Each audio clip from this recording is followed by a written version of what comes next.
Happy Easter, Little Critter by Mercer Mayer. Do you think that you celebrate Easter the same way that Little Critter does?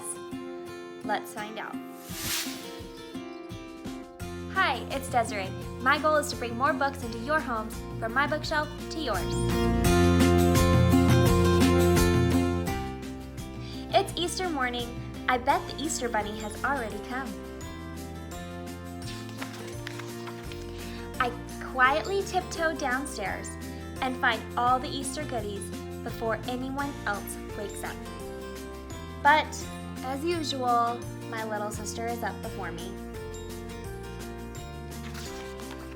I got a toy egg that you can look into, a wind-up bunny, some candy chickens, a bunch of chocolate eggs, and millions of jelly beans. The Easter Bunny gave my little sister the same things. Dad says that's so we don't argue. Mom says we can't eat any of it until after breakfast.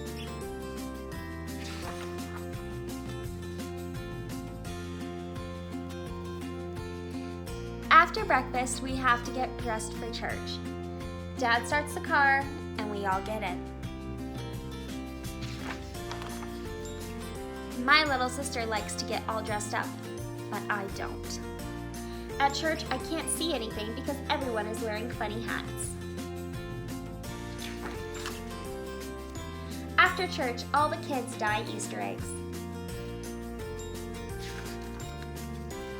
I think my eggs are the best.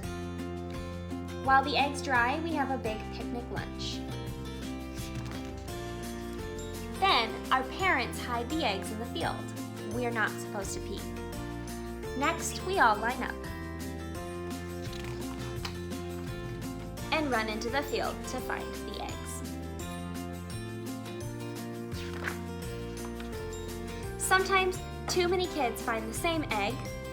Sometimes you walk right by an egg and someone else finds it. Sometimes the little kids don't find any, so you have to help them. But by the time we go home, everyone has had a happy Easter. Give this video a big thumbs up if you like this story. Don't forget to like and subscribe, and be sure to check out the Facebook page, My Bookshelf to Yours, where I post every day hands-on activities that go along with the read-alouds. Thanks for visiting, from my bookshelf to yours.